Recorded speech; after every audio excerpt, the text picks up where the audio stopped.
Sir నమస్కారం sir. నమస్తే. Sir Allu Arjun గారి పైన శాంతి ప్రసాద్ సింగలూరి అనే ఒక జనసేన అడ్వకేట్ తీవ్ర స్థాయిలో విరుచుకుపడ్డారు సార్. అంటే రేవతి అని ఒక మహిళ చనిపోయింది కదా! ఆమెకు అల్లు అర్జున్ గారు 25 లాక్స్ కాంపెన్సేషన్ ఇచ్చారు. అండ్ ఇంకా హెల్ప్ కావాలన్నా చేస్తామన్నట్టుగా ఆయన భరోసా ఇచ్చారు. ఇప్పుడు దీనిపైన ఆయన ఏమంటున్నారంటే, అంటే నువ్వు మాత్రం 300 కోట్ల రెమ్యునరేషన్ తీసుకోవచ్చు. 2000 కోట్లు నీ సినిమా కలెక్షన్ చేసుకోవాలి. నీ కోసం నీ సినిమా కోసం చూడ్డానికి వచ్చిన చనిపోయిన ఒక మహిళ కుటుంబానికి నువ్వు 25 లక్షలే ఇస్తావా? ఇది ముష్టి చేస్తున్నావా కేసుల నుంచి తప్పించుకోవడానికని ఆయన తీవ్ర స్థాయిలో కొన్ని బూతు పదాలు కూడా పెడుతూ ట్వీట్ చేశారు. దీని పట్ల అల్లు అర్జున్ గారి అభిమానులు కూడా కామెంట్లు చేస్తున్నారు. ఈయన పైన విమర్శలు చేస్తున్నారు. నీకు సహాయం ముష్టిలాగా అనిపిస్తుందా? ఏం మాట్లాడుతున్నావు? ఆ వైపు నుంచి కూడా ఈయనపై దాడి జరుగుతుంది. సో ఎంటైర్‌గా ఆయన కామెంట్స్ చూస్తే మీరు ఏ విధంగా చూడొచ్చు సార్? అంటే ఒకటి ఇక్కడ 25 లక్షలు ఆయన పర్సనల్‌గా అనౌన్స్ చేశాడు అనుకుందాం. ఓకే. పర్సనల్‌గా అనేది ఆయన మొదట రిలీజ్ చేసిన వీడియోలో పర్సనల్ లెవెల్‌లోనే మాట్లాడాడు ఆయన. అయితే సక్సెస్ మీట్‌లో కూడా మాట్లాడాడు. ఇదే దాదాపు ఆ వీడియోలో ఏం మాట్లాడాడో అదే టెక్స్ట్ యథాతథంగా మాట్లాడాడు ఆయన. డైలాగ్ మార్చకుండా. కానీ అక్కడ మాట్లాడుతున్నప్పుడు మేము అనే మాట దొర్లింది. మేము అంటే ప్రొడక్షన్ హౌసు, ఇతర వ్యవహారాలు అన్నీ కలిపి. ఓకే. సో పర్సనల్ లెవెల్‌లో 25 లక్షలు ఇస్తున్నాడా? లేకపోతే టోటల్‌గా ఫరం నుంచి ఈ 25 లాక్స్ పెడుతోందా అనేది ఒకటి.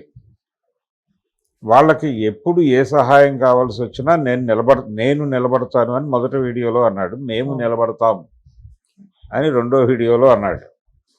దీంతో వీళ్ళతో లింక్ అయ్యి టోటల్గా మైత్రి మూవీ మేకర్సు ఇతరులు అందరూ కలిసి ఈ 25 లాక్స్ ఆ ఫ్యామిలీకి ఇస్తారా అనేది ఒకటి. 300 కోట్లు తీసుకున్నప్పుడు మరీ ఇంత తక్కువ అమౌంట్, దానిలో 5 లాక్స్ 10 లాక్స్ ఇన్ని ఉంటే అదేమిటి అని ప్రపంచం మాట్లాడవచ్చు. కానీ దాని మీద క్లారిటీ లెవెల్ ఎవరి షేర్ ఎంత, నిజంగానే 25 అందరూ కలిసి ఇస్తున్నారా, ఆయన పర్సనల్లా అనే దాని మీద క్లారిటీ లేదు. రేపు వెళ్ళి ఇస్తే ఆయన తెలుస్తుంది ప్రపంచానికి. ఈలోపు మైత్రి వాళ్ళు ఏదైనా అనౌన్స్ చేస్తే చేయొచ్చు. చేస్తే ఈ మేము అనేది వాళ్ళు లింక్ అయ్యి లేరు, ఎవడి గొడవ వాడిదే అనేది ప్రపంచానికి అర్థమవుతుంది. అయితే ఒకటి మాత్రం వాస్తవం, ఆ మరణానికి బాధ్యత వహించాల్సినటువంటి అవసరం ఖచ్చితంగా సినిమా టీంకి, పిఆర్ టీంకి ఉంటుంది. అల్లు అర్జున్కి కూడా రెస్పాన్సిబిలిటీ బలంగానే ఉంటుంది. ఆయన మాట్లాడినంత వేగ్గా లేదు సీన్.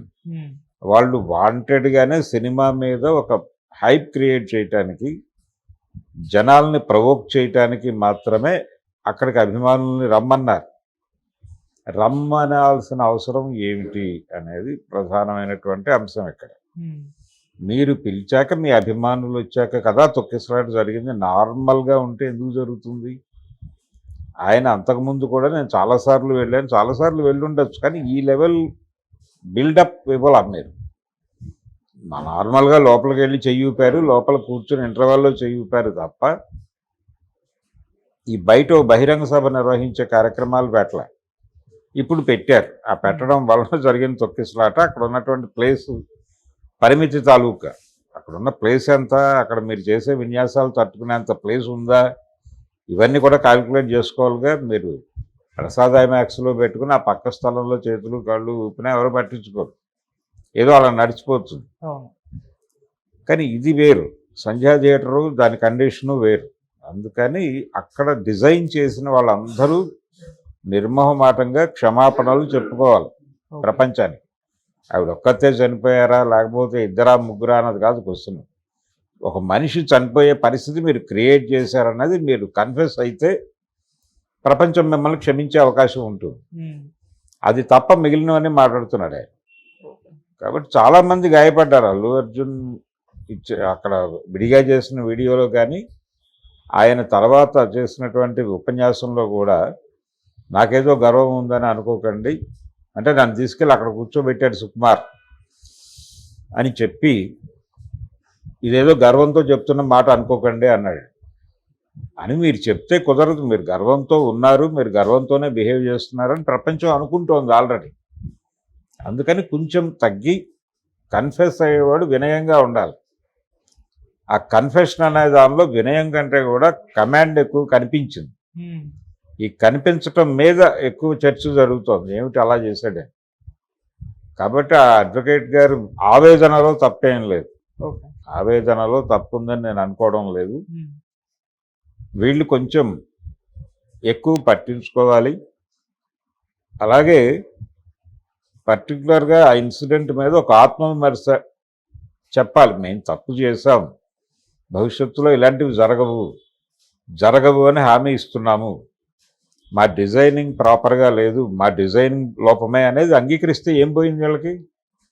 ఎందుకు ఈగోలు అడ్డొస్తున్నాయి? పోయింది మనిషే కదా. ఆ ఏరియాలో వాళ్ళు క్షమాపణ చెప్పి సారీ చెప్పి ఇన్ ది సేమ్ టైం దానికి తప్పు మాదే అని అంగీకరించే వరకు వాళ్ళ సినిమాలు చూడమంటే ప్రజలు ఏంటి పరిస్థితి? అందుకని ఇది చిన్న విషయం కాదు, ఇది చిన్న విషయం కాదు. ఇలాంటి అటాక్స్ జరగాలి.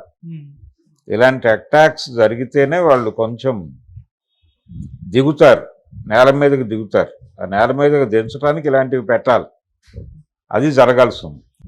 సార్ ఇక్కడ అడ్వకేట్ విమర్శలు చేయడం ఓకే, దాని వెనకాల ట్యాగ్ ఉంది జనసేన అడ్వకేట్ అంటే జనసేన నుంచి దాడి జరుగుతుందా అని ఒక అభిప్రాయం అయితే ఇలా ఫ్యాన్స్ లో కలిగింది. మరోవైపు అల్లు అర్జున్ గారు నేను సక్సెస్ మీట్ లో పవన్ కళ్యాణ్ గారి పేరు స్పెషల్ గా మెన్షన్ చేస్తూ కళ్యాణ్ బాబాయ్ గారికి థ్యాంక్స్ అని అటువైపు నుంచి ఆయన సర్ది చెప్పుకుంటూ వస్తుంటే ఏ విధంగా చూడొచ్చు సార్ ఇది రెండింటిని? అంటే క్షౌరం అయ్యాక వివరం తెలుస్తుందని మనకు పాత సామెత ఉంది. ఓకే. వీళ్ళతో సయోధ్య లేకపోవడం కొంత బ్యాడ్ అయ్యే ప్రమాదం ఉంది ఆ సినిమాకి అని ఒక ప్రచారం ముందే జరిగింది. ఫైనల్గా వాళ్ళు ఫీల్ అయినట్టున్నారు, కొంచెం కాదులే మరీ మనం ఇబ్బందికరంగా వ్యవహరిస్తున్నట్టున్నాం, ఓవర్ యాక్షన్ చేస్తున్నట్టున్నాం కాబట్టి కొంచెం సానుకూలంగా మాట్లాడదామని అనుకుని ఉంటారు. అనుకుని ఆ మేరకు అలా నడిచింది ఆ ఉపన్యాసం. చంద్రబాబు నాయుడు గారికి కృతజ్ఞతలు, అలాగే అక్కడ సినిమాటోగ్రఫీ మినిస్టర్ పేరు ఏమిటి అని కన్ఫ్యూజ్ అయ్యి ఆయన కందుల దుర్గేష్ గారి పేరు మర్చిపోయి ఫైనల్గా ఎవరో గుర్తు చేస్తే చెప్పి చంద్రబాబు నాయుడు గారికి ముందు థ్యాంక్స్ చెప్పాలా, లేదా రేవంత్ రెడ్డి గారికి చెప్పి నీకు చెప్పాలా, ఇలాంటి రకరకాల కన్ఫ్యూజన్స్ మధ్య ఆ ఉపన్యాసం నడిచింది. ఆ ఉపన్యాసంలో మేము అన్నాడు మళ్ళీ ఆయన, మేము కాంపన్సేషను 25 lakhs అన్నాడు. ఇది గందరగోళం. తను పర్సనల్ లెవెల్లో ఇచ్చి, ప్రొడ్యూసర్లు పర్సనల్ లెవెల్లో ఇచ్చి, ఇలా జరిగితే ఆ కుటుంబానికి ఏదైనా ఒక న్యాయం జరిగే ఛాన్సెస్ ఉంటాయి, దాన్ని గుర్తించాలి కదా. మీరు నష్టపరిహారం ఇస్తారా ఇవ్వరా అనేది మీ పర్సనల్ గొడవ, డబ్బులకు సంబంధించి. మీరు ఇవ్వకుండా ఉండండి, ఎవరు అడగరు కదా మీ ఇంటికి వచ్చి నువ్వు ఎందుకు డబ్బులు ఇవ్వలేదని. కానీ ప్రపంచం ఏది అడుగుతుందంటే నువ్వు చేసిన తప్పుని